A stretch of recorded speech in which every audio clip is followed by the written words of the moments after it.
Welcome to the Ace Podcast, where we talk all things art, culture, and entertainment, but more specifically pop culture entertainment. I have not said that in a while. I am your regular co-host with the greatest. With me, I have my regular co-host, the real Aaron Alexander. How are you doing? What it is? I'm good. I'm well. It's a nice Saturday as we're recording this. Had a nice, good couple hour catch up right before we're jumping into the pod, social lubrication. Yeah. And I'm ready to get into this nerdy shit. How are you, bro? I'm good. A little tired. So I was taking today as a bit of a chiller day. But yeah, things are stable. Holidays are stable. Just a lot of old stuff that, trying to work on. Made some New Year's resolutions and stuff like that. Spent quality time with family, so all that was much needed and restorative. I just very much need a massage. But how you been, man? How have things been hanging? We haven't put an episode in a little while. I know. What happened? We've been busy. Life be life. Life be lifing. Went through Christmas. Went through Thanksgiving. No crazy major woes this time around since last time we recorded. But yeah, life has been just busy, consistent. Christmas was good. Me and my girl had a very we had a very full Christmas exchange, our first big Christmas together, which was really nice. So yeah, just honestly just been busy and blessed and ready for new creative endeavors in the new year, and just more financial growth, more relationship growth, more health and mental growth. That's where I'm at, man, going into this 2026. What about you? Yeah, honestly, just trying to work on finishing more projects. I did get some fun news. I think I can announce it since it's public. It's like I guess it'd be two things. One is I got cast for a voiceover role. I think it's for a D&D campaign, like a scripted series. So that's exciting.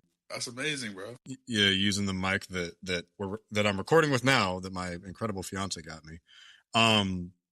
So it's like hopefully more things like that. And then I think you might have seen it in my story. It's like I think the trailer for the short I did in August will be coming out in the next couple of weeks. So that's very exciting. He started posting the some of the behind the scenes photos of the character I play, Fox. So it's like I hadn't heard too much from him, from the director. Shout outs to Steve Wolf at CETA Film Productions. But it's really cool. I'm really excited. So those are the first photos I've actually seen of me in it. And I'm like, oh, this looks really cool and very gritty and dark, which it is. Yeah. So it's like, that's fun news. Any cool or exciting announcements on your end?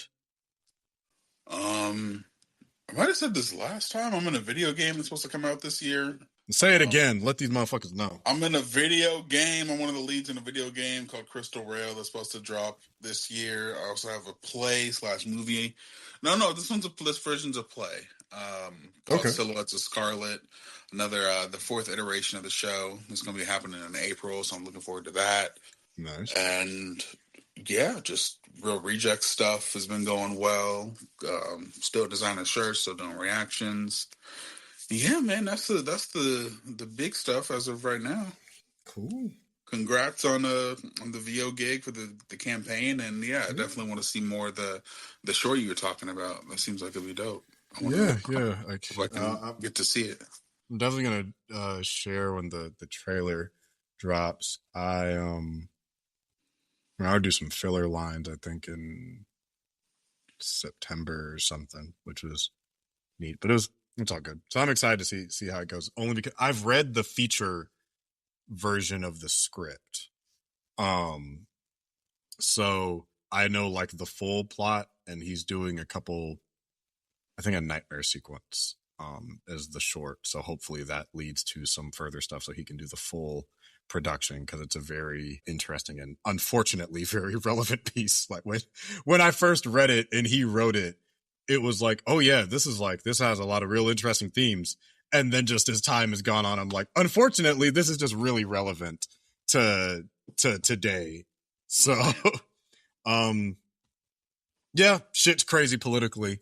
which I'm sure we'll touch on that a little bit with some of the topics we'll get into today. But I Yes, guess we're it starting off kind of light. Start with some Marvel stuff that I don't think we hit on prior to. We've been getting mini trailers for Avengers Doomsday. So out so far are 4. So we got Steve Rogers, we got Thor, we got the X-Men, and I think we have another one coming up that's supposed to be Black Panther and the Fantastic Four that hasn't been released officially yet. They've been getting more interesting, I'll say. Like the Steve Rogers one, because it's like it hasn't been that long since I've seen his face. It wasn't like, oh, man, Steve Rogers is coming back. I'm like, okay. was been about 6 years. But we saw Chris Evans in Deadpool and Wolverine a year ago. Oh, fair, but that's not the character, though. I know, but it's like, I think with how time has been distilled, and it's not like, it doesn't feel like it's been, I think, a wide enough gap for it to be like a shock. Like the X-Men, I think really works because that gap has been even wider because we've only seen Hugh Jackman. So we haven't seen like, who's your boy? Like Scott Summers in that vein since, what was it, before Logan? It was Days of Future Past was the last time we saw him as Scott. I'm blanking on the actor's name. Is it Chris? It's not Chris. But you know who I'm talking about. But like, so what was the last thing you said? I was talking about, it's like the distance, I think, from the character hits differently for who it is. So it's like seeing a more serious Thor with something to defend. That's interesting. Seeing Steve with a baby, I mean, it's fine. The X-Men one thus far is the most interesting. And honestly, I will probably be most intrigued with the Black Panther Fantastic Four one, just because those particular characters have a lot more, at least in the comics, have a lot more in line with Doom. So that leads me to have some interesting thoughts about, like, because it's, I think Black Panther, Namor, and the Fantastic Four, all characters that have like real interesting ties specifically with Doom. So that's an interesting choice to pick those ones for the fourth teaser. Do you know what happens in the fourth teaser? No, do you? I do. I mean, you can spoilers, I guess, for a 10-second teaser for a movie that comes out. Right, I guess, you know. So it's interesting these 4 trailers have been released because the first one was more of an announcement trailer that Steve Rogers is coming back, coupled with the fact that there is a baby now here that's going to be a part of this movie, which is an interesting little tidbit. The second one is Thor. Last time we saw him was in Love and Thunder, the worst of the Thor movies, and he now has a daughter. And it seems like his daughter is sick. Is it the worst? I didn't think about that. Yeah. I'd say so. Between that and Dark World, I feel like that one's worse. Yeah, I guess so. Because it's wasted potential, but it does a lot of stuff right, but it does so much wrong. Yeah, I guess so. Sorry, I never thought of that. Sorry, continue. But the thing is, what the Russos are so good about, especially when it comes to in relation to Taika Waititi, is taking the things he established in his tone and bringing a sense of gravity and weight to it. And I feel like giving him a daughter and making the daughter the thing he now fights for going into this movie, I think was an interesting choice. The X-Men one was the most interesting because the first time we've seen these characters together in some time, because we saw Patrick Stewart in the latest Multiverse of Madness movie. So that was like, 4 years ago at this point. Yeah. Endgame was 6-7 years ago at this point. And the last time we saw him before that was in Logan, which is the year before Infinity War. Yeah, so that was 2017. Yeah, so it's about 8. Oh. Well, I guess, yeah. Sorry, continue. But we haven't seen Magneto since 2014, and we haven't seen them together since 2014. So first time in over 10 years. So that's the interesting part. The first time those two characters are together in 12 years. Plus Cyclops, who we also have not seen in 12 years in his classic suit, which is cool. That said, the fourth one um, from what I've seen, is essentially Shiri walking up in a slightly modified version of her suit from Wakanda Forever, and then it shows Namor's right hand from Talokan. Then it shows Namor, and it shows Shuri and M'Baku walking together, and then M'Baku introducing himself. To then it's revealed the person he's talking to is Ben Grimm the Thing, saying that he's from Yancey Street. Which I'm like, okay, interesting. So that one didn't offer a ton of new information. So I'm like, okay, Yeah. if you saw Wakanda Forever, you know that she's now the Black Panther and M'Baku is the king. But just about those two meeting. So I was like, I thought it was interesting yet strange choice for that to be the fourth trailer. That's going to be the final of the four, because it doesn't seem like a big crescendo to send people out on. I'd imagine if you wanted to start teasing the movie, you'd start with Thor, then you would maybe do then you start with Thor, then you do the Wakanda one, then you do X-Men, and then you do Steve Rogers, or flip that, you do Steve Rogers third and then X-Men last, if you're only going to do four trailers. Yeah, I would have done Steve, Thor, Wakanda, X-Men, given the content of the trailers. Like, me as a fan from a meta standpoint, I get it, but given the content of the trailers, like, I get sort of why they picked who they picked, but because I know one of the rumors was that one of the teasers or one of the trailers was explicitly Doom. That's another thing too, is like, we've gotten, I think, some leaks of some of the character designs for them. Cyclops looks good. The Four look good. Mystique looks really fucking weird. So I hope that one's not legit. But Doom looks great. If the leaked pictures are the leaked pictures, like Captain Falcon looks good. Doom looks perfect. Yeah, based up, but that's also another one that's sort of been leaked from some like cruise ship photos or something from a while ago. That's the thing. All the pictures of Doom seem fairly consistent. A very like it captures Doom. It looks like Doom. Yeah. The only thing is that is tripping me out about those pictures is, one, Robert Downey Jr.'s eyes are not in those images, so I'm like, that's interesting. But also, it looks like Doom is like a big guy, and Robert Downey Jr. is not a big guy. No, he's a couple inches taller than me. Like, we have pictures of him next to Tom Holland, and Tom Holland is an inch taller than me. I think Robert Downey Jr. is like 5'9". Okay. Maybe 5'10". Yeah, somewhere around there. And I'm just like, it is interesting. But the thing is, I have a lot of thoughts on these trailers. I don't, but I'll build off yours. I think the Steve Rogers one is interesting because, can you say it's like Marvel's desperate play? Sure. But I also like Steve Rogers, so I'm not like mad at it. And I trust the Russos working with Steve Rogers. They wouldn't retire him unless they had good reason to bring him back. Now, I'd also, let me let you finish. Go ahead. With Thor, I'm like, okay, cool. That's a good repurposing of how we establish him at the end of the last movie that we saw him in. Give him a real a sense of weight, a real sense of loss, a real sense of desperation. That's perfect. That's the exact type of Thor we need and that we like. That's when we like him at his best. Plus, we brought back that Infinity War haircut. Looking good, looking great. You know shit's about to go down. Drama's about to ensue if he's looking like that. Now, the Wakanda one, I thought it was fine. I was like, oh, okay. I was like, okay, characters we've seen meeting other characters we've seen. I'm confused as to why Wakandans are meeting the Fantastic Four.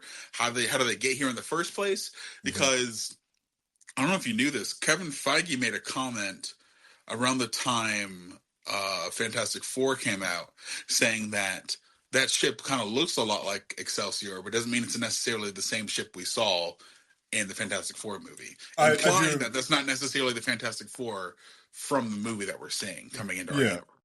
Which, again, he could be a little duplicitous, but I do remember the logo on the ship is not the exact same logo nor is the ship the same as the Excelsior, if memory serves. But I believe the Excelsior has like 4 wings, and the one coming into Thunderbolts has 3. Yeah. So it's, I do remember that. I wouldn't be shocked. He could be misleading us for part of the marketing, which is fine. But as you were saying, And the one that got me the most excited, the most I'm interested in, is the X-Men one. Because I'm of a few minds on this. One, Scott looks great. I'm loving it. Okay. I think it looks good. The fact that he finally has the thing, but I'm bothered slightly, and it's just such the most nitpickiest fucking thing, is that they finally got the Y right, but it's too centered. I wish it was more to the side. But I'm like, I like the centered, but that's because I don't like bad symmetry. That's why I hate Ben Reilly's costume. I don't like things that are off center. That's a personal preference. But no, I'm typically. I get what you mean on that, because yours is costume is usually it's non-symmetrical. It's no because they did it in at the end of Apocalypse. Like they did a damn near perfect one, except for I think the trunks. I don't think it had the trunks. Neither does this. I don't think this new one doesn't have the trunks either. No, this one is different from the not Days of Future Past, the Apocalypse one, even still. But I'm and it's the reason I'm conflicted about it because, like, one, it's cool we're seeing the X-Men, but obviously the only thing that makes it an Avengers teaser is the fact that it says Avengers at the end. It feels like a teaser for an X-Men movie rather than an Avengers movie. Because that would have been a cool trailer to have MCU crossover with the X-Men. That would have been the one to do it in. Because so far, and it is a teaser. Had that. No, it is a teaser, wholeheartedly a teaser. But the thing that made me mad though was that because we were trying to preserve using those Fox classic X-Men for this movie, it robs a movie like Deadpool and Wolverine of its full emotional and narrative impact because we're saving the actual X-Men for the big crossover. Because I feel like it would have been narratively satisfying to have seen Wolverine talk about the X-Men that he lost, or to have a version of those X-Men come up in the void. But because we're utilizing those actors, it takes away from the impact they'll have of seeing them for the first time in a big crossover. So, okay, we can't use these toys for your narrative, even though it makes your narrative better, because we want to use those toys for our other narrative over here. So I'm like, fuck. I get that. That's just the causality of being part of a larger machine. Yeah. There's and so my perspective is these are deliberate choices. These aren't like random picks. That's what is the most interesting to me, is not only who they picked, but the order that they chose to release them in. That's where, for me, it's a lot more kind of a meta decision that's what I'm curious about. So it's like, because Steve and Thor read to me is, okay, we're sort of getting the trio back because Robert's back. So it's like you feel the absence. Like, yeah, these characters have been gone and absent for a while for their own projects or for their own plot and narrative reasons. But like, we brought Robert back. The main three of the 5 Avengers, the main 3 you think of are Captain America, Thor, and Iron Man. These were the big original faces, plus, of course, Hawkeye and Widow and Hulk. But it's like those 3 are, when you think of the Avengers, are the 3 that you think of running towards in the battle. So it's like, okay, so it's like, Robert is back, but he's not Tony.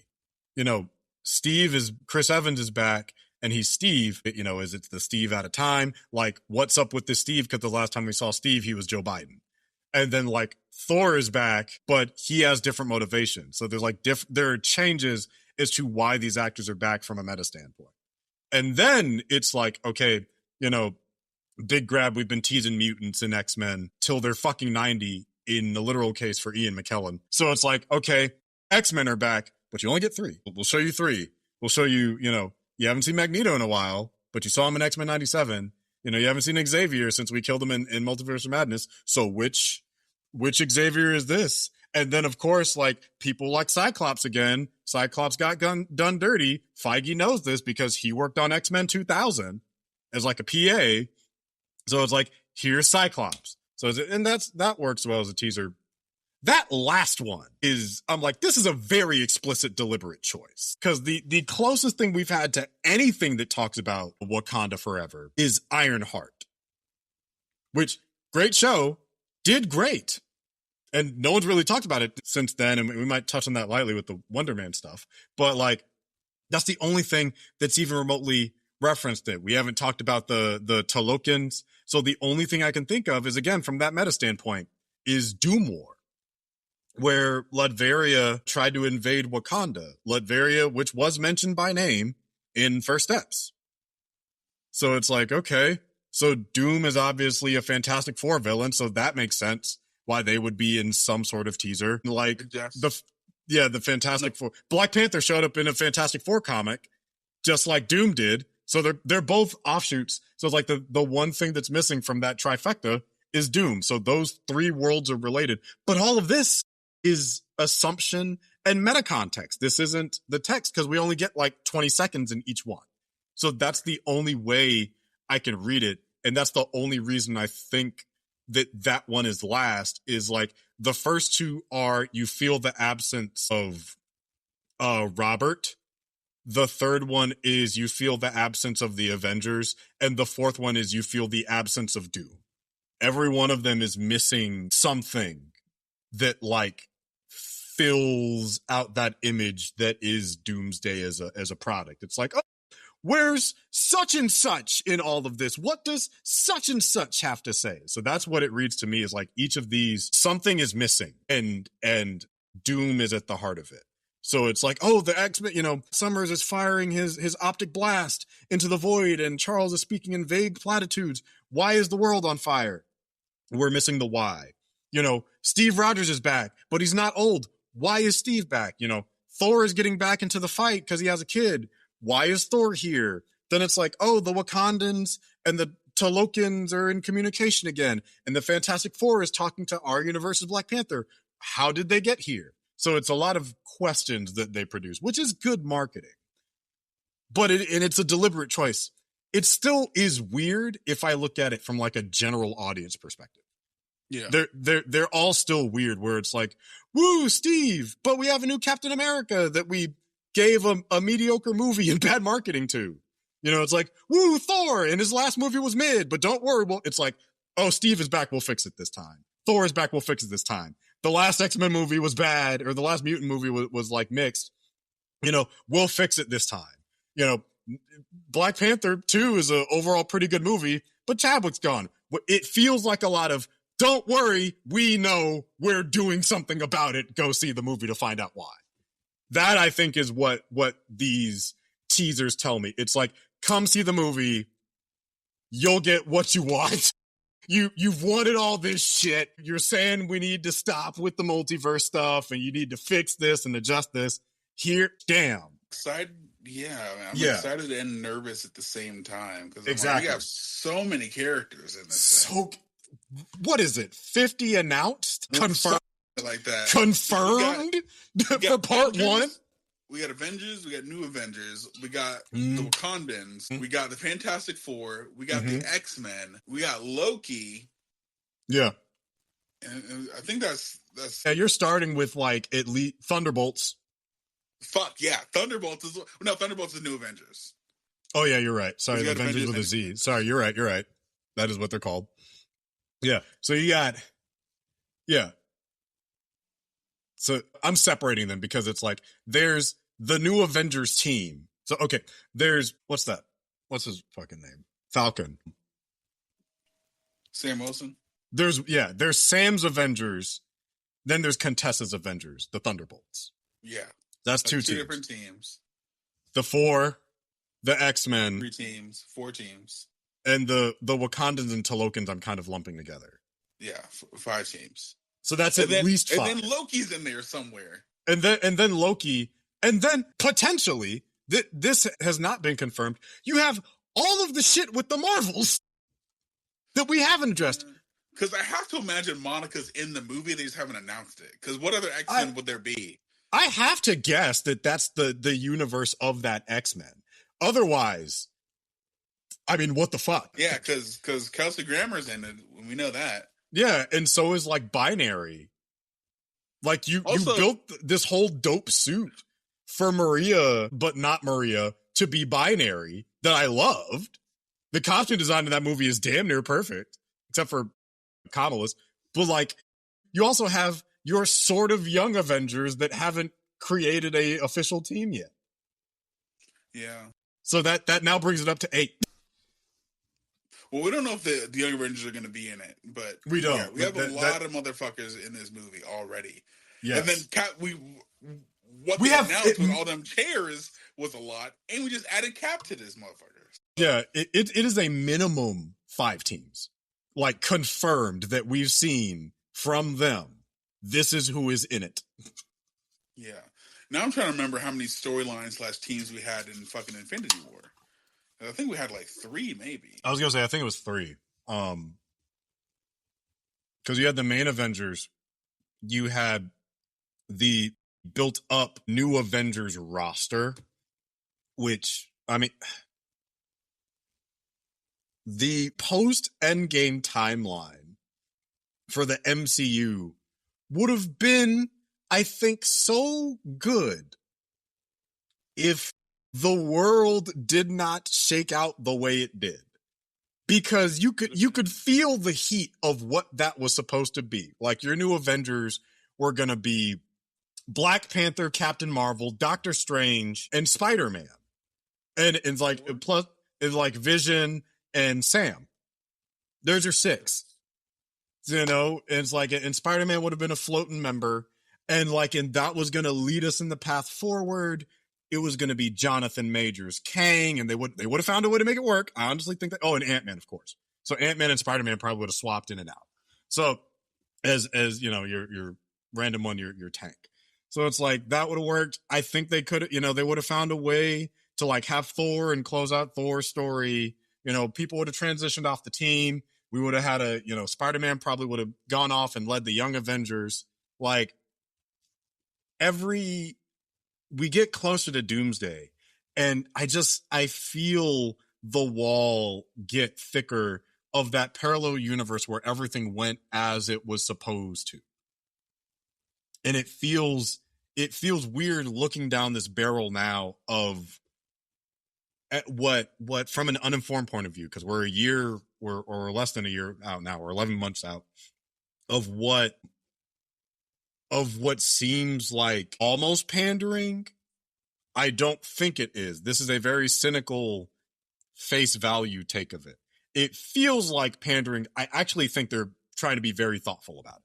I do think they are trying to make something unique, but that itch in the back of my skull has not left since Robert Downey Jr. pulled that mask off at San Diego Comic-Con.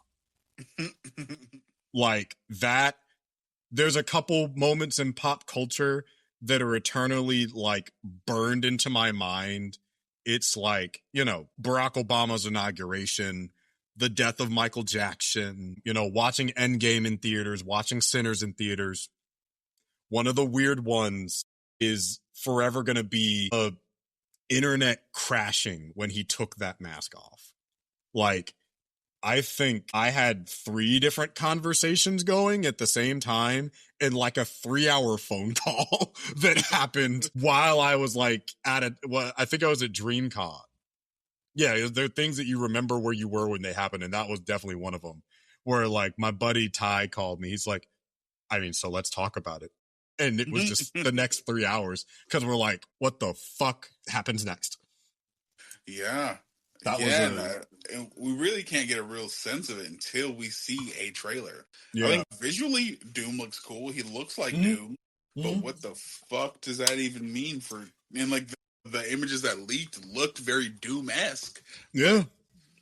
Yeah, I think there is some sort of narrative reason for why he would look like Tony Stark, and I'm hoping that he doesn't take that mask off for most of it. I hope he has that mask on for a large majority of the film. And from the looks of it on set, I have to imagine he's gonna have prosthetics on, because like Robert Downey Jr. wasn't rocking his signature goatee or like his Tony Stark hair. He had like a short buzzed gray look and then like stubble or whatnot. Oh, kind of like how he was in Oppenheimer a little bit. A little bit. Let me see if I can find a set photo of him. Or not set photo. Robert Downey Jr. Yeah, because we have a chat that we can use. It should let me be able to see it. Yeah. So he was just very much rocking a very short do. Okay. So you see it? You found it? No, just drop it in the chat. There's a chat thing on the side. And drop it there, and I'll see it. Oh, it looks like he has the dots on his face too. Interesting. Okay. Okay. Well, they got CG the scar. You can VFX that, unless it's like way worse, like they did with what was it, the Thinker? Is that his name? That's not his name. That's the DC one. You know how I'm talking about. Your boy from Brave New World. Oh, the leader. The leader. Oh yeah. This photo. Yeah. So yeah, he has the motion capture dots on his face. Mm-hmm. So he looks like he's gonna be either rocking a wig or some sort of prosthetics, because that doesn't seem like the look that Doom would have. And he has the fake muscles in prosthetic. Yeah, he has the muscle suit in. Respect. I mean, I'm sure he looks great. You know, Robert Ty has been in shape for regardless of age. So yeah, but yeah, I cannot tell you what the fuck is about to go down. I don't know either. That's the there's a I think we mutually have a sense of cautious optimism. Yeah, but you know, and it's wild. We're talking about this. We're getting trailers for this because Spider-Man comes out in 6 months. Yeah, that's what. Shout out to Age of Nostalgia. He just messaged me. He's like, it's weird that they're dropping teasers for this. We did get like that micro. We got a suit reveal, and then a bunch of set photos from Brand New Day. People are driving themselves up the wall with the rumor mill of just like Sadie Sink and the plot for this movie. Like, there's rumors of the plot left and right. Most of them sound like horse shit, if I'm being honest. Trying to like make sense of everything. There are people like, oh, it's Jean Grey. Oh, it's Rachel Summers. I'm like, just wait. Just wait. Wait, bitch. 6 months. We're going to find out. Yeah, the movie comes out in the summer. We're going to get a trailer in what? Probably the Super Bowl or March, more than likely. We do this game every time, you guys. Every time. They're doing it for they already had a couple for Doomsday. I'm just like, y'all, just wait. Like the worst ones is we're seeing like just a legit source will drop it when it's time to drop it. Bro, why did I see someone I follow on YouTube put out a video saying that the reported runtime for Doomsday is 3 hours and 45 minutes? Yeah. Shit is a year away. What are you talking about runtime? I saw that and I'm like, you are out your rabbit ass mind if you think they're going to drop a cinematic blockbuster longer than Oppenheimer. Like, don't get me wrong. I'm Marvel from the womb to the tomb. I'm a ride or die for this franchise. It has its setbacks, it has its moments, but it's like I love this series. I love the franchise. This is not going to be their Lawrence of Arabia. Right. Also got to be at your rabbit ass mind if you think they're going to drop a runtime a year out. Yeah. They're still editing the movie. What are you talking about? Yeah, like the part 1 is in post and they're probably in the middle of Secret Wars right now. You will know when you need to know. Yeah. If I remember correctly, I think there's like a 6 month or so gap between them filming Endgame and Infinity War. I mean, between yeah, which cool. Fine, that's reasonable. Give your editors and whatnot time to finish one thing before you start another thing. Like James Gunn said, start your movie when the script is done. Thank you. Marvel doesn't roll that way, but hey. I know, I read the book. And granted, it's been like that by about 20 years. Almost. It's been like that since the first Iron Man, so it's not like it's anything new. They're big on improv. And that has its moments. It had its time and place. But for something this big, I mean, Feige knows what he's doing. Yeah. I do trust him. I know people are skeptical. I trust him. I trust the Russos, and I trust Marcus and McFeely. I do. Like, is he a businessman first? Because he has to be. But he is a fan second. Yeah. Like, I trust him enough. Like, James Gunn has the luxury that his partner, his business partner, can be business first. And it's not like James isn't business savvy. The two of them together get to switch those. James can be like fun. James Gunn can be fun and story first, and then like business second, because he has a partner that he works with that gets to be business first, fun second, story second. So it's like he has a little bit more luxury because he has somebody he can like do it with. Everybody is smart. They know what they're doing. They're gonna get butts in seats. It'll be fine. Yeah, I trust them for the most part. The only thing that I didn't trust them on, or I did until I saw it, and it's not god awful, it's not unwatchable, but it's far from the standard in which we know, which was the Marvels, because all of Nia DaCosta's other work is gas, and like she just has a cinematic style. But I don't know what the fuck happened with the Marvels. I feel like there's nothing on that one. It was, and I think she said that, where it's like I think I thought she did, where she had to go and do. She might have been working on Bone Temple or something. No, this is way before Bone Temple. Because she did Hedda, and then Bone Temple's coming out, and apparently I think that's great. Yeah, I need to watch Hedda. I keep telling myself I need to be in the headspace to watch Hedda. I've heard it's very. My girl and I tried to watch it last night, and it was late, and we were high, and I fell asleep. So yeah. So I've heard it's good. I do want to check out Bone Temple, but I want to watch the other ones first to just follow the story of the virus. But it's like, yeah, and that's the thing. I don't have any issues with the directing of the Marvels. Matter of fact, when I was talking to Age of Nostalgia about the movie, like, and again, it has issues from my big, we talked, I think, way back when the movie came out, but like my biggest issues are more so narrative satisfaction more than anything else. But like the action scenes are directed well. The movie is directed well. The acting is solid. It's just like plot wise, the villain is weak, but it should have. But that movie should have been what Captain Marvel thinks it was, where it is about like the girl power type of thing of just like we're from, different backgrounds and we have different capabilities, but we're learning to work together. And they all have different like vantage points of where they operate, which part of that is on DaCosta a little bit as a director. But as far as the directing of the film, like I feel this way about The Flash, the directing of the film is good. The cinematography of the film is generally good. It has some weird moments with effects. It has weird moments with narrative, but I can't put that all on DaCosta because she wasn't the sole writer of that. She wasn't the sole, like, films are a collaboration. So it's like, I still think The Marvels is better than Captain Marvel. So it's better than Thor 4, So it's like, good, there are good narrative things about it. I mean, and as far as like what they do with Carol and like the interesting developments there, and like so it's not a total wash. There are it's weak. It's mid. It's mid. It's in the middle. It's fine. I'd watch it with like my mom or my nieces. Like it's fine. Can I tell you though? I'd sooner watch the Marvels and Thor: Love and Thunder than I would Cap 4. Oof. I'd watch Cap 4 over Love and Thunder. Love and Thunder at least has some stuff for me though. Like I think some of the visual style of Love and Thunder is fun and interesting. The only thing there's fun to be had with it. The only thing I liked about Love and Thunder was Valkyrie, because that's my king.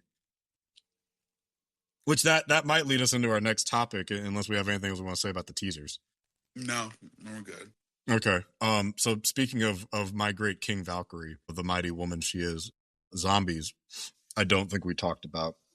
It was good. It was surprisingly dour. Like Marvel's shows in 2025 were pretty much all hits. I wish they got a little bit more love, but like Zombies was real good. I thought like they didn't shy away from being willing to go there, which I don't think we've had in the series as often as I think people wish. But it's like they're doing it. They're just doing it on their TV show. Like Ironheart made a really risky move by the season's end, and I want to see how that happens. But like Zombies, I liked it, especially given I don't really like that animation style that they go for from What If. It actually didn't bother me nearly as much watching Zombies. Having Kamala be the kind of main character for most of it was good. Like the opening to the Shang-Chi episode was really strong, of when the pandemic, the zombie virus, like swept through, and how it was like this just long animated one shot. Blade Knight was sick as fuck. So it's like he was just dope the entire time. I can't remember the actor's name that played him. It wasn't Mahershala, but the guy that was... They damn sure intended it for it to be. his voice match was perfect. His costume was amazing. What was it, the Valley of the Gods was really cool. I like the connection between, what was it, Kamala Riri, who people keep sleeping on, and Hawkeye too. I'm like, yeah, this is great. This is all good. It was very good. And then it had like this weird, it had the ending that I wished Quantumania had. Because remember when we talked about Quantumania, and I'm like, it should have been like, he's not sure if this is really reality and if Kang is really gone, but they had just like that weirdly like hyper. It's like, oh no, everything's fine. Unless, no, it's fine. And they played it as a joke. Marvel Zombies just played it straight. Or it's like, yeah, do this, make this deal, and everything will be better. And then it is better. But then it's like phase it to reality. No, it's just like it's a hex that you're in, and this isn't really reality. So Marvel Zombies gave me the ending I wanted for Quantumania. So it's good. And even at like took the opening from Evil Dead, there were consequences. Like motherfuckers were dying left and right. Yeah. Like Namor was scary as shit. So I don't know. I mean, what'd you think? There was some real stakes in that 4 episodes. It was probably the closest thing to a new Avengers movie that we've gotten, especially with these phase 4 and 5 characters meeting for the first time in the animated form, even though it's not the main universe.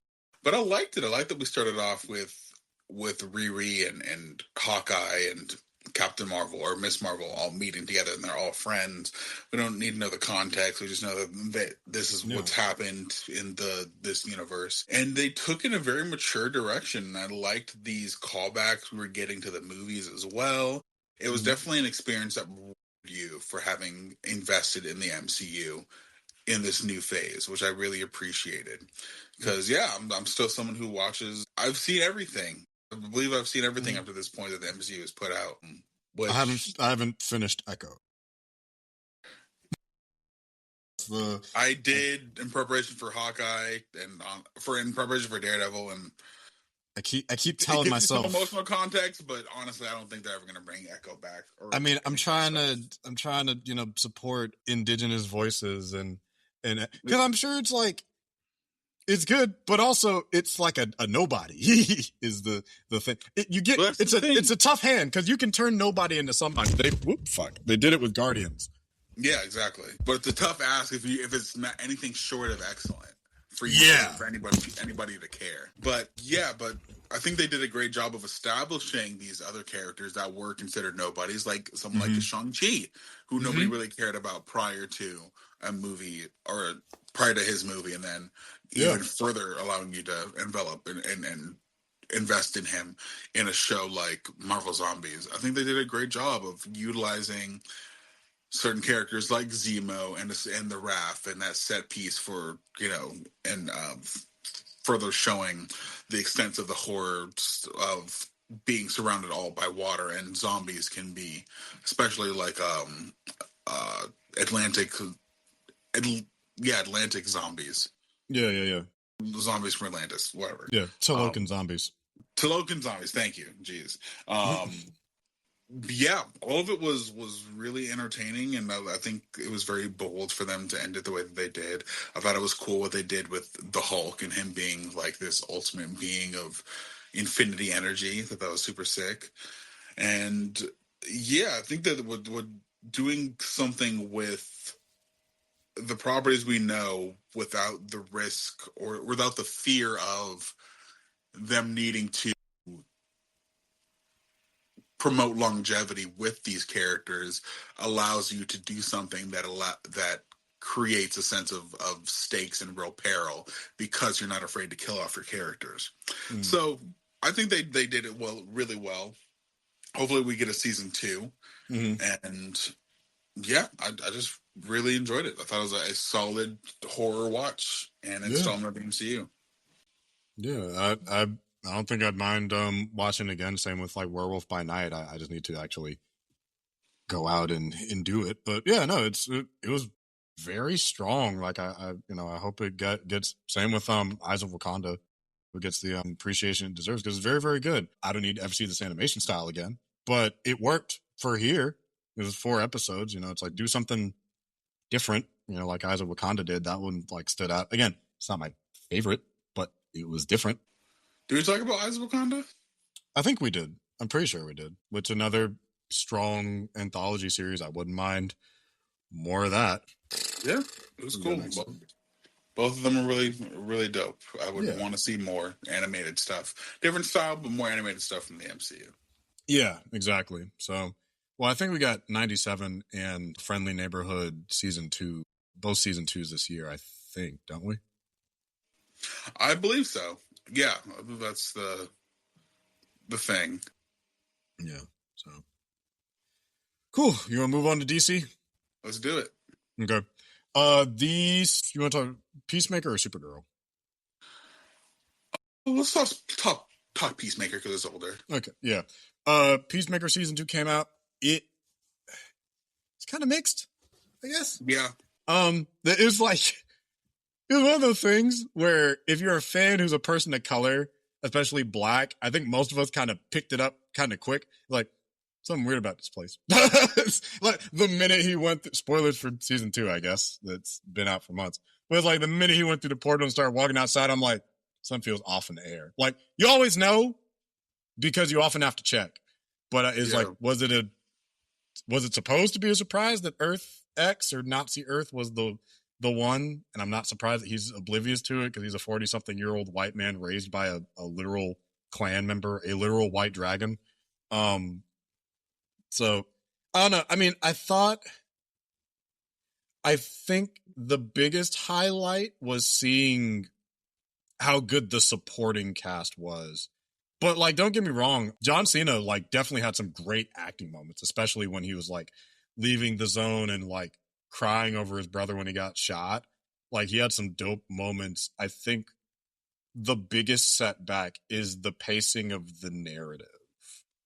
Yeah, because I feel like the pacing of the narrative feels like they found a way to make it an 8-episode series, but the story in which they had didn't feel like it should have been 8 episodes. And if it was 8 episodes, they spent time of those 8 episodes in the wrong areas. It was unbalanced. It was unbalanced. Yeah, because it's in a weird way, this sort of felt, and it's not to the same degree, but how Guardians 1 was like this perfect space opera, and then Guardians 2 was a lot slower. We're in another location. It's more about the interpersonal relationships. This was that, but I feel like Guardians 2 did it better because the overall narrative tied itself up well by the time we get to the third one. Yeah. This one sort of feels like it's like a half sequel to the first one with some of the fallout, wanting to create a quick scenario for our character to get themselves out of their emotional position of wanting to, because it's like, it seems like the intent was, I don't belong here, I'm not loved, I'm alone, and it felt like a suicide note when he went to the other universe. And then making it Nazis and just doing it in a single episode is the quickest way you can justify a character leaving that space, which feels a little cheap. It's like, yeah, it's a little tricky because on the one hand, I am not expecting 8 people, or not even 8, like 6 people from another universe to like revolutionize a whole planet, which is ironically, I think, a little bit of the argument that the alternate version of White Dragon kind of made. Yeah. So it's like, yeah, realistically speaking, I can't, but it's I don't know. It hits a weird note because you're using this not too dissimilar, and I did like the point that Adebayo made. It's like, it's not that different from our world. Like, it's just like they're in caves and trapped as prisoners, like majority, but like we see that that happened in the past week. Like a whole president and his wife were kidnapped from their country. This is not excusing anything that Maduro has done. And also the action that Trump made is inexcusable. Yeah. 2 things can be true. It's like, like political prisoners of a fascist regime is not an unusual thing.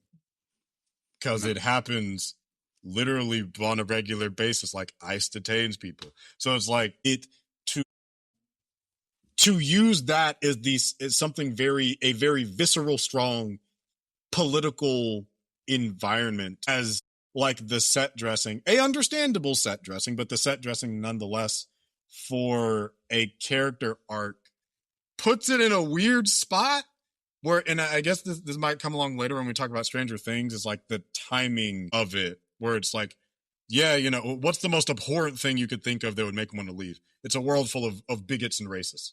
Which, I mean, yeah, his best friend is a black woman, like a plus size black, like a stunning, drop dead gorgeous. Sorry, but like, you know, is a black woman nonetheless. Somebody that shows him like a lot of care and compassion, despite him sometimes just being a fucking moron. It sits in a weird place. It sits in a weird place where it's like, oh, finally it's the big reveal, and then they get out of there. It's like I can't want them to fix it, because that would be just a like CW length season. That'd be a whole separate series. Exactly. Then it's more time to tackle that issue than we have allotted. Yeah, but it's that yeah. That episode in and of itself felt like it could have been a finale, and then the actual finale felt like an epilogue. It felt like Yeah. it felt like a little tacked on. Yeah, I was like, oh, this is what this was all for? Okay. And like, I don't know. Something about it being salvation, like, I don't know, it just didn't hit. I was like, it wasn't like this, oh, big old reveal. It was like this, in very James Gunn fashion, this small, fucking non-significant run that he's gonna turn into something bigger, and that's what we'll care. But it's like he chose this small thing that was an interesting concept to make the crux, or a major part of starting his universe. Yeah, so it's like the epilogue episode, basically, with the introduction of Checkmate and Salvation. Like the finale had like 3 different finales in it, because I think I texted you when I thought it was ending, because I'm like, oh wow, they're like making Checkmate and everything. I'm like, okay, and then they're at the concert. I'm like, man, what an ending! And I like clicked, and there's still 15 minutes left, and I'm like, what in the fuck is about to happen next? But the thing is, with Checkmate, even that, like, it didn't have. There was nothing about the kids that would have teased or indicated that. Like, why Checkmate? Nothing. It was very much a point at the screen. I recognize that. That's from the comic books. Yeah, but had no bearing or relevance to our characters. Right, because odd. It wasn't really. I don't think. I think a lot of what happens, and I'm not saying that writing has to be explicit 100% of the time. You do need to trust your viewers to be able to understand things. I don't know if there was enough evidence from the character motivations, besides, I think, Adebayo, that they wanted more for themselves. I think it is there implicitly, like it's implied from like the grievances that like Harcourt can't find a job with the feds, and what's his face, the tall dude with the glasses, like he's getting fed up with the government too, and then like Dragonflies, Economos is just like getting fed up with them too. So there's little seeds here and there that I think, like in retrospect, yeah, it's implied, but when it feels like a really big move that maybe, I think it just needs like 1 or 2 conversations might have helped drive it home. Okay, I gotta say something, and I feel really bad about this. Who's my boy? What's the actor's name? The black guy, the one from Mean Girls, the bird guy. Oh, Tim Meadows. Tim Meadows. I was about to say Tim Miller, different guy. I feel like I'm on an island. I might just be the too woke friend. I don't know. None of Tim Meadows stuff landed. And you know what sucks? I like Tim Meadows a lot. He's a funny ass dude. Like everything I've seen him in where he has to be funny, that motherfucker is funny. I don't know what happened between James' writing and the delivery for this, because I get he's not supposed to be likable, even though he, in his own weird, fucked up way, cares about the people he works with. The humor didn't land for me, and they kept pushing it on me, and it did not mesh. And I feel like such an outsider because people are like, oh, I love Tim Meadows' character. He's the funniest one there. And I'm like, am I in opposite world? Am I in another universe? None of it worked. Except maybe bird blindness. Okay, that worked a little bit. Except maybe bird blindness was the old, because it's so absurd. That one worked. But the rest of it, of him just being like this old school, like 80s buddy cop kind of asshole, like, yeah, I'm going to call you titties and you're like long neck or whatever. I'm like, while everyone else is the straight man, I'm like, I get the joke. It's just not landing. And it sucks because I want it to be funny. And it just isn't hitting me. I'm so alone. Yeah, I don't remember thinking he was like a standout, but I remember the only thing that did stand out from his character was the bird blindness. Bird blindness was a little funny. I liked bird blindness, but everything else, I was never like, this character's the best, or oh, I can't wait for this guy gets off screen. I was like, he's just kind of there. Yeah, it's just noise. Which I'm like, it's tough because I know Tim Meadows is funny. That's the weird thing. It's like, I know you can be funny. Probably that was the hardest role to cast because they couldn't get anybody for it. And then I think James Gunn was like, all right, we'll get Tim Meadows. Yeah. So maybe it was just the material because nobody can land the tone that James was going for. Or maybe just the writing of the character. I feel like, I don't, because that should be a match. That should be a slam dunk. And I don't know why it bounced off the rim for me. Because I'm like, James Gunn, like every now and then, like because he's an eclectic dude. He's a weird ass dude, which is fine because I'm a weird ass dude. So usually, like with James, I'm usually like here with his decisions. But you can't win them all. And I'm like, James writing, like he's pretty good at like silly or absurdist humor, which is why I think bird blindness worked. But the rest of it, I think maybe because being online, like unfortunately terminally online, you kind of get into discourse with like chud type dudes. It doesn't rate, like I'm sure you deal with this with like YouTube comments and everything. There are these types of guys that still exist, and you're the straight man. So it's you're in the position of just like hearing the joke, and it's not funny. This is kind of a groaner. I'm trying to think of other guys I think could have fit that role. I think it's just a writing. I think it's a characterization thing. I can't put it on Tim. But Tim Meadows isn't exactly that guy. But you got to. I'm trying to think of people that are more to that type of character. Like I'm thinking, Michael Che, I think would be one.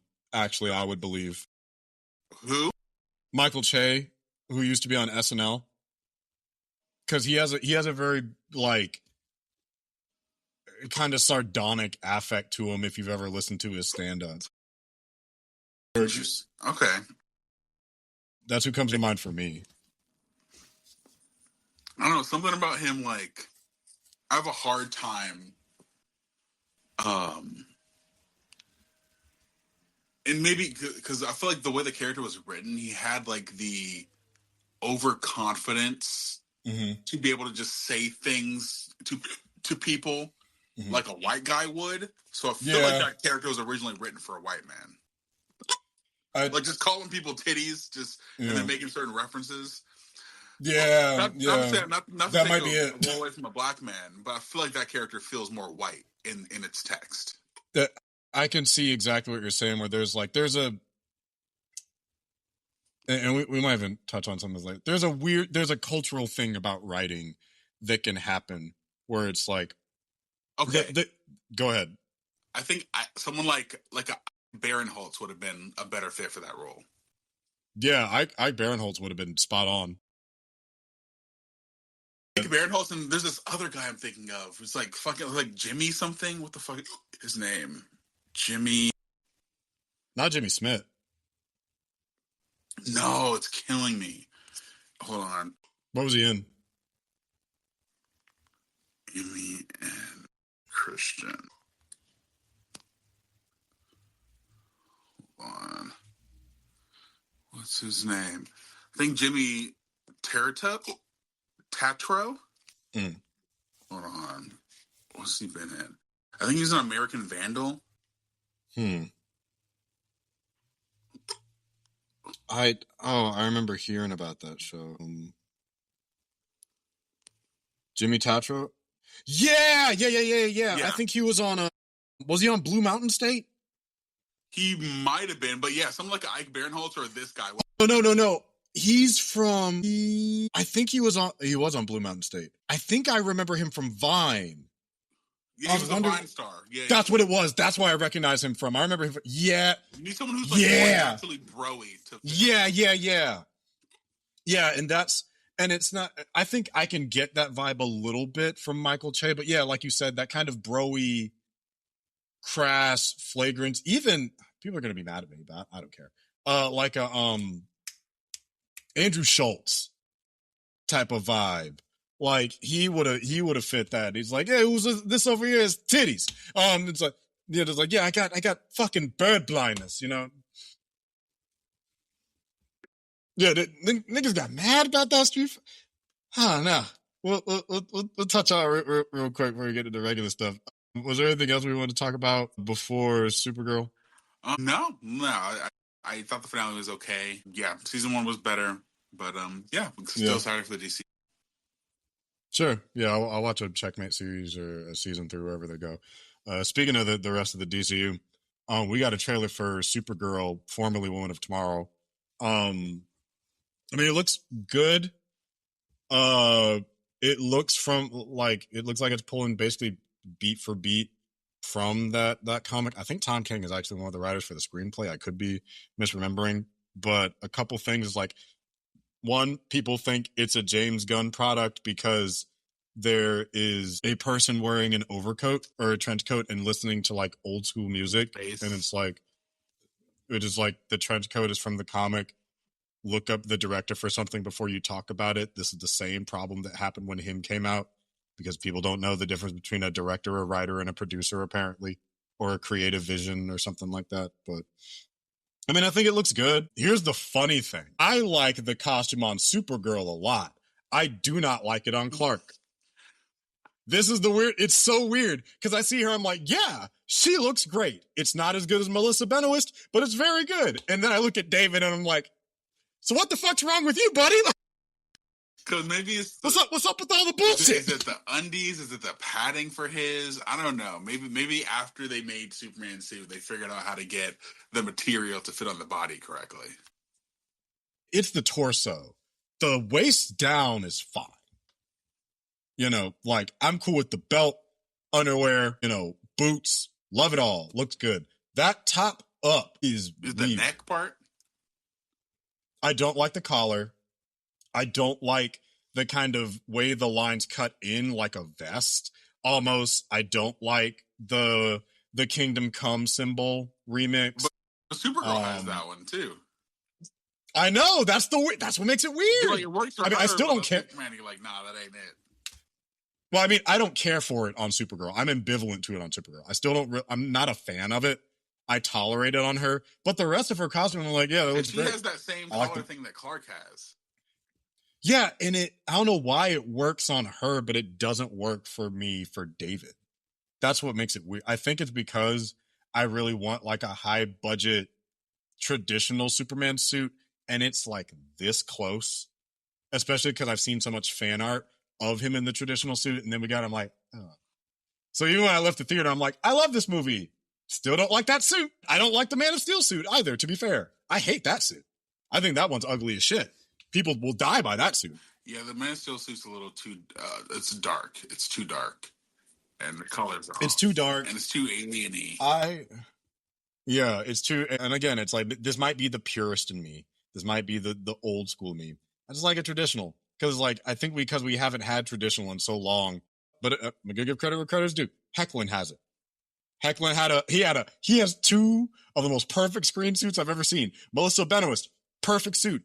Even the one with the pants, still perfect. Because it was just the regular shit. Even when they took away the skirt, it's like, well, we'll give her pants now. Okay, I don't give a fuck. Well, Benoist, she had like the weird, the traditional S, but without the yellow background. Yeah, which it made it slightly different. It wasn't a background, but it was a yellow outline. Good. That makes it a little bit unique. You did something different, and I think it still works. They just turned it from a background to an outline. Very creative. We get this shit, which is like we need to put everything together. No, we didn't. But besides that, but yeah, it's weird because when she was like floating at that, again, it's James is a and who he has as his casting director. Because oh yeah, Craig Gillespie is directing this one. I forget who the writer is, but it seems to be someone that he trusts a lot. So the casting team for this are always interesting. I think from the 5 seconds we got of Millie Alcock, I think she did really good at the end of Superman. I'm very curious to see. I need to read Woman of Tomorrow and like finish it. I'm still somewhere in the first issue, and I just never finished it. But I'm very curious to see how the writing characterizes her, with this being the first DCU thing that isn't as directly involved by James, but he's letting a different team handle it with that, with Craig as the director, and I need to get the young lady's name that's writing this. But I mean, it looks good. The one minor thing that I will agree with that Nando's V Movies brought up, who's the not the director, the writer, Anna Noguera, I think is her name. I think she's writing a few movies. Yeah, she's writing that one. I believe she's writing Teen Titans as well. She's doing Teen Titans. She was the original Eliza in Hamilton. Oh, no way. And she's also doing a Wonder Woman movie, so he really trusts her. Yeah. Because those are some major ones, but yeah. So the one thing I will agree with that Nando pointed out that now again, because I was raised with a lot of like 80s and like classic music by today's standards, 40-year-old music by today's standards. It doesn't really bother me that much, but he made a great point. So Kara's roughly, I think, 23 at the time that like her character is supposed to be when this movie's set. I think in the comics she's originally 21. Yeah. Why do you have these young characters that are listening to these old, like by this day and age, like ancient music? For reference, that's like if I was in my 20s, that'd be on par with me listening to like Belle Biv DeVoe and New Jack Swing. Now, granted, I did do that when I was that age, but also I listened to a lot of contemporary shit. So hopefully this isn't indicative of like the soundtrack, but hopefully Millie Alcock has some input into what she listens to. But it's like that shit should be like Paramore, My Chemical Romance, Lil Jon. Like she should have younger sensibilities, is what you're saying. She's 23. She should be, look at me, bitch. I'm conceited. Hey, no, conceited. Like she should be listening to Meg Thee Stallion. And when he made that point, I'm like, yeah, the fuck, she should. She's 23. She was born after the fall of the towers. Yeah. She should be listening to fucking Ushers. Yeah. Her throwbacks are Usher, Outkast, fucking Kings of Leon, Lady Gaga, Bruno Mars. Like that's who she should be listening to. There's no reason why it should be like Metallica or AC/DC or Aerosmith. Granted, you got to update these playlists a little. Like people listen to all dimensions of music, but there should be a mix. Like if you look at my playlist, and I'm 30, like my playlist, it's gonna be a lot of bad bitches, and then like Creed, or fucking Paralyzer by Finger 11, or Linkin Park. Like there should be a mix. It shouldn't just be, oh yeah, she loves listening to Prince and Michael Jackson. No, you got to update these fucking playlists. But that's also a thing with the writers. Like her writer is 40. So elder millennial. But you need to get your actors' input when it comes to these music things, because music is a part of the tone of a movie. Well, that said, we've got like what, one or two songs in the trailer itself.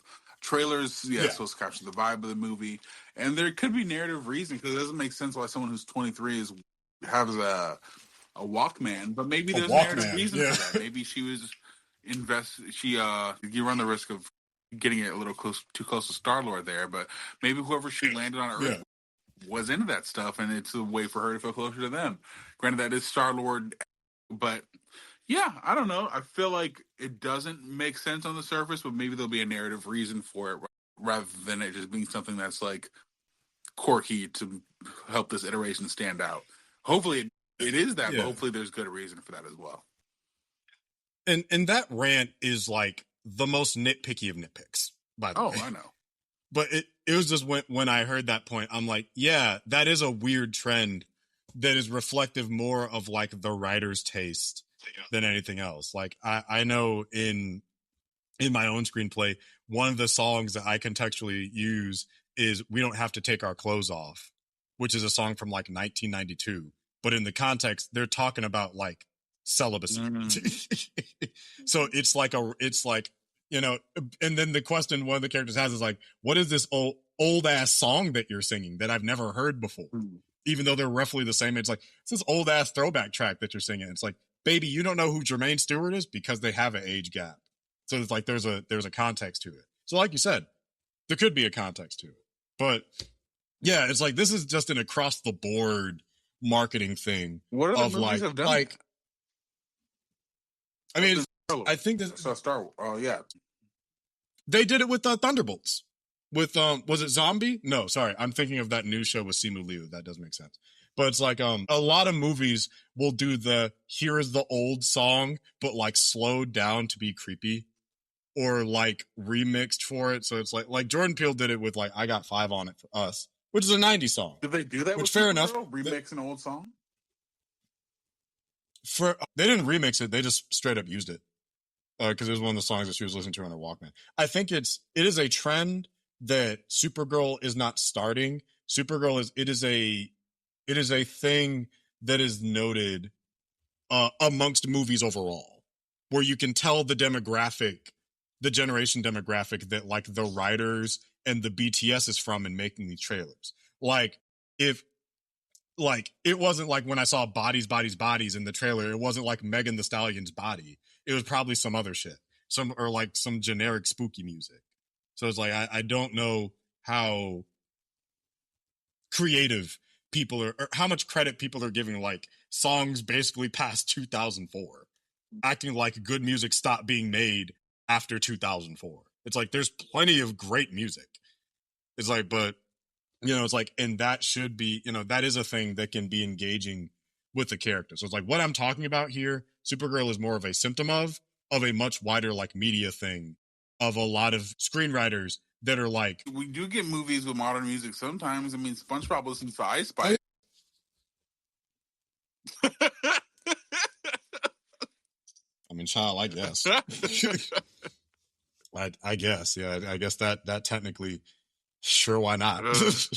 I'd be better off listening to Glorb, and his SpongeBob song. That would have been fire. Which are unironically kind of good. So sick. Unironically, they're good. I'd be having Lois on repeat. I don't even hold you. That shit do stuff. Lois? Yeah, his Family Guy song on his Blorg channel. Oh, I haven't seen that one. Yeah, it kind of slaps. But that's just the life of a Family Guy. Hey, I'm like, God damn, he be sliding on this shit. You need to send that one to me. I need to hear that one. That I think is one of the few passable ways I will let AI slip through, because like he is writing these songs and he is rapping them. The AI is just for the voice sound alike. He has a Hank Hill one, I think, called The Pill. Oh. Man, the shit is red or blue. Oh, the motherfucker dies and gets cancer too. I'm like, God damn. Okay. I need to see these. Yeah. But yeah, I mean, Supergirl looks good. I mean, the little bit of Lobo we got looks straight. It's interesting because we're getting a narrator who I think is I believe is supposed to be the little girl in the trailer. It's interesting from the little I know about Woman of Tomorrow is they actually made the villain look more alien than he was in the book. Yeah. Because in the book, he was just like a ginger guy. Redheaded, bearded, big ginger dude. But in this, he has like this kind of Rebel Moon. It's like dots and stuff on his alien face. Makeup. Yeah, a little bit like a mix between Gore and Zack Snyder's Rebel Moon type vibe. I saw Rebel Moon, so can't wait on that. I didn't either. I'm just going off of what I know from pictures of what those movies look like. Imagination. But no, I mean, it looks good. I want to remain hopeful. It's the first Supergirl thing we've seen since the show ended, 5-8 years ago? Something like that. Something like that? Yeah. I've only seen one episode of House of the Dragon. I just made it through the first episode earlier this week. Oh, she was phenomenal. Yeah, I've seen the first episode. But that said, I feel like what she's doing here is really good. Millie Alcock, it seems like she's gonna be Yeah. a good lead. I will say, when we got the short list of it, it was a case where aesthetically she wasn't my first pick. However, because I had seen her as young Rhaenyra in House of the Dragon, I knew she had the acting chops to pull it off. So I was in like a weird place. So when she got, it's weird because there will be like the casting team for the DCU will be very hit or wait and see with it. Where it'll be like, David Kern Sweat is Superman, hit. Who's your boy is Hal Jordan. Oh, Kyle Chandler. No, not sorry. Yeah, you're right. Kyle Chandler's Hal Jordan. Wait and see. It's like, well, okay, this wouldn't have been my first pick. It's like the Isabella Merced is Hot Girl. That's a hit. And then it's boy is Guy Gardner. Wait and see. It's like, okay, interesting choice. Yes, yeah. It's either perfect or interesting. Yeah, it's like, huh. I think speaking of fucking things related to Superman, they got like this German guy to play Brainiac. So I'm like, that's for sure like a wait. Oh yeah, like I've never seen him in anything before, but interesting, a German Brainiac. That's me. Yeah, like Eddie Gathegi, perfect. The actor for Brainiac, which is like, wait and see. This is interesting. Yeah, for sure. The funniest, I think what's hilarious too, is before that was announced, it was like a week or so before on Threads, someone was saying something to James about like an alleged casting for Brainiac, and he's like, I never confirmed that Brainiac is going to be in Man of Tomorrow and blah blah blah. And I'm like, are you gaslighting us? Like, you didn't show us the script with a picture of a human skull with a brain inside it on the screenplay that said Man of Tomorrow? Right. And then like a week after, it's like so excited after a long process of searching, we found our Brainiac. And I'm like, I mean, all right, bro.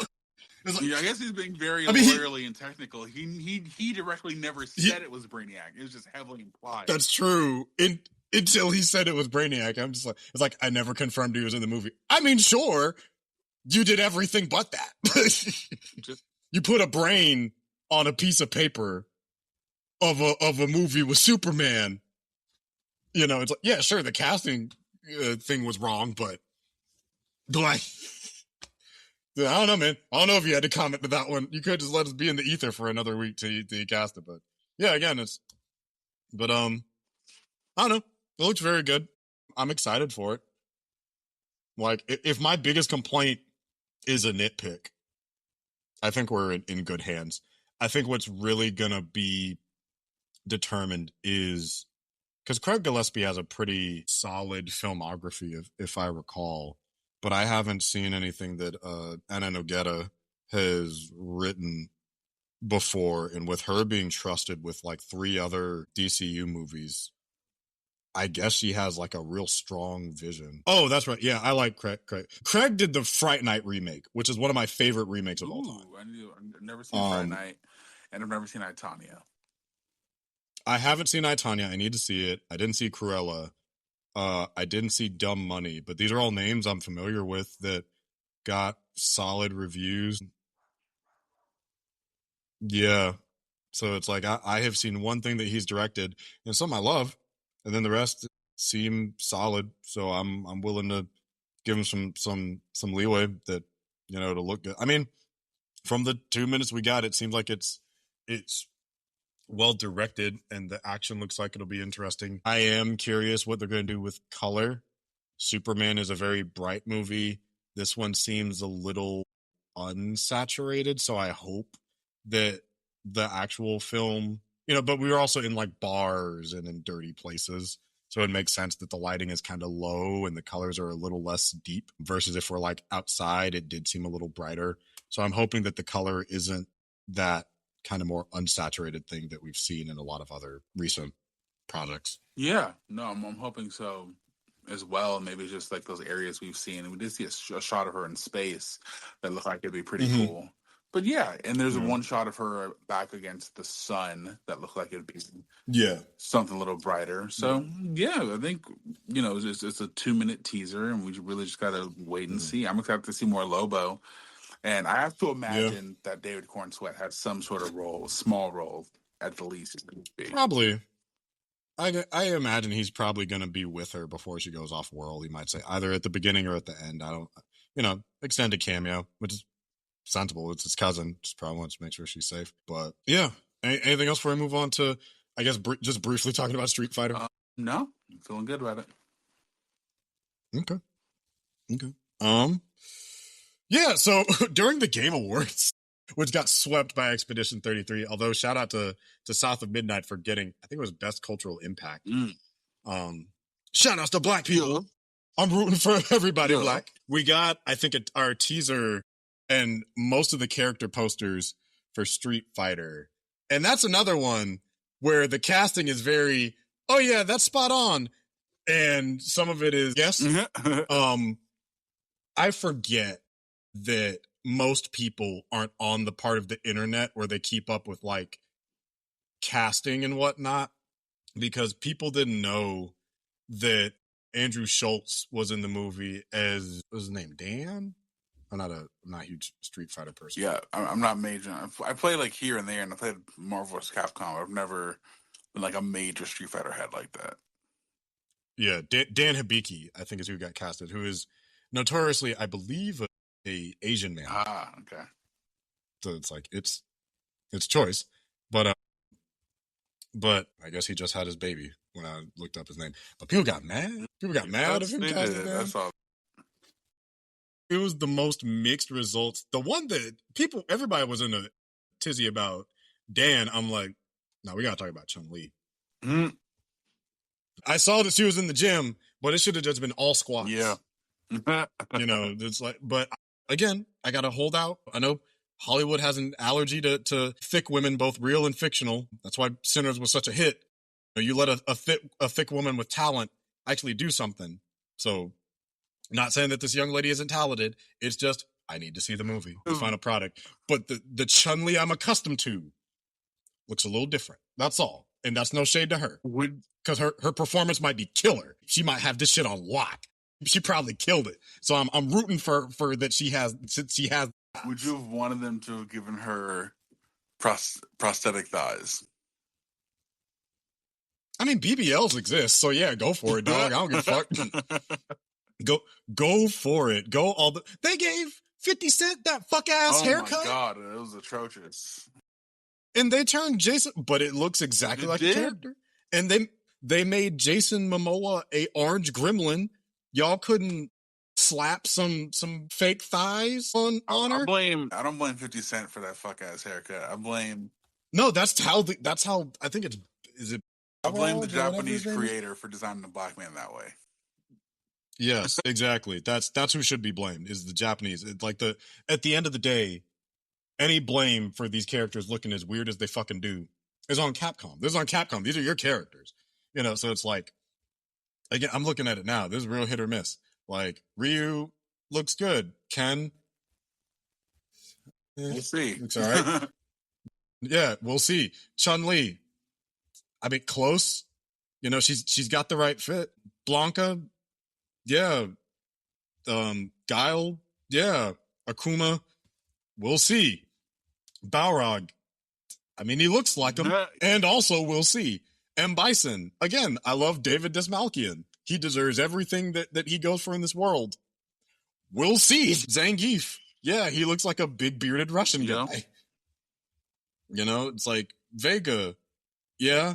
I think Cammy's probably the most accurate looking one. And I think I saw that people wanted John Cena for M. Bison. Yeah. I mean, I think David Dastmalchian has the chops for it. I think it'll be great.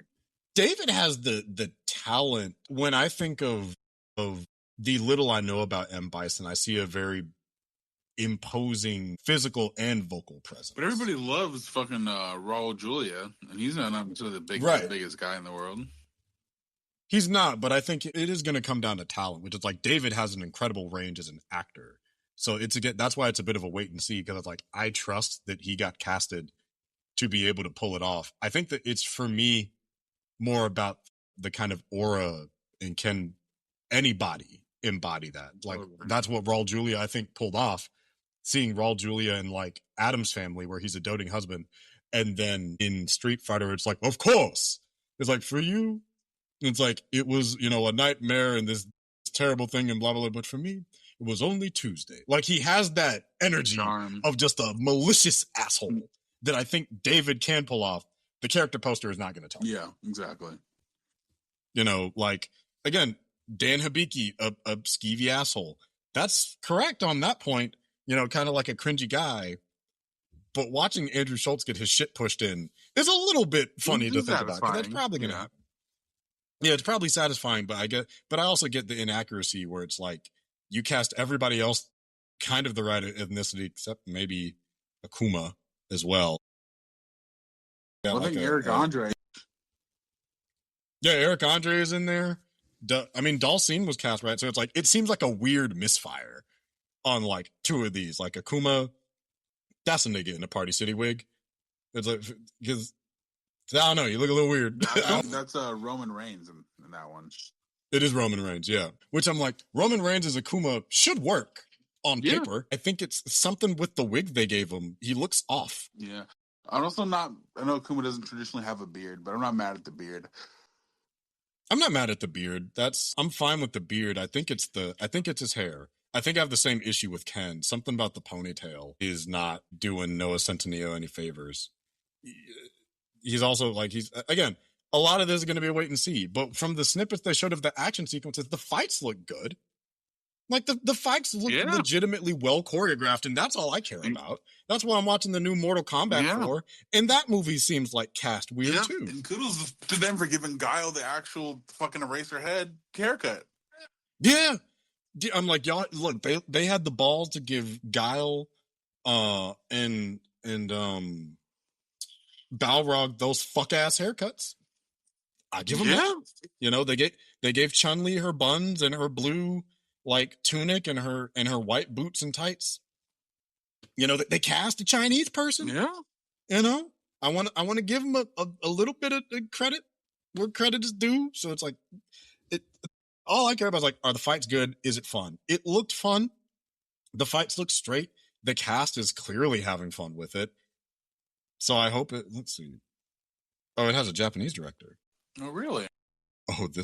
Oh, wow. The director works with Eric Andre. I think that's how he made it. Shit. Wait, did you see that movie Bad Trip that was him, Lil Rel, and it's the director of Tiffany Haddish? Yeah, it's the director of Bad Trip. Wait, this shit might be fire. Did I lose you? Let's see. Sorry, I don't know what happened. Last thing I heard you say was you had to be mad at me. Okay. So you about to be mad at me at the writing credits for the writer of this. It is Iron Sky 2, Captain America Brave New World. Oh, no. And one episode of Falcon Soldier. Which one? Truth. Let's see, what episode was it? The one before the finale. Okay. Yeah. I forgot Iron Sky 2 was even a thing. Damn. All right. People did. Ooh, it's only one writer? Yeah. Just one writer. Interesting. Okay, all right. Well, hopefully they were a fucking Street Fighter fan. Shit. This movie is either going to be gas or ass. That part. Yep. There is no in between. My God, that's right. I forgot. Raka Raka almost directed it. They were supposed to direct this originally. Because we only get a Street Fighter every 20 years. Something like that. Because the last one... No. Legend of Chun-Li. With the 90s one, we had I think the Legend of Chun-Li was like 09. Yeah, it was 09.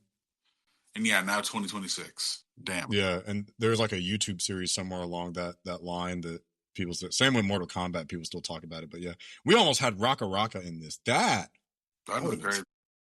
Yeah. That would have been crazy because Bring Her Back and Talk to Me are both banger after banger.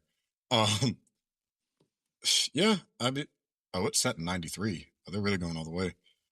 The movie's set in Um, '93.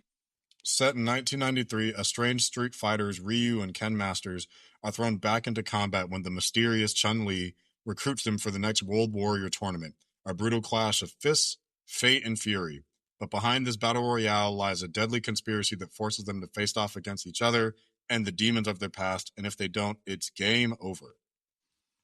Hmm. Interesting. Yeah. I think it's fun they're setting it actually in the '90s, and that's cool. Yeah, so we get a lot of cool I mean, they showed them beating up that fucking car, so I'm definitely intrigued. But yeah, I guess we'll see how things go. Hopefully, it's good. All I can do is hope that a movie is good. I don't wish on a movie's downfall. Yeah, just cross our fingers. Yeah, yeah. So, all right. We haven't recorded in a minute, so this conversation went long, almost 5 hours. We split it into 3 parts so you can enjoy it without feeling overwhelmed. The reason you're hearing TTS is because I'm currently editing in a coffee shop. Much love. Will the Greatest.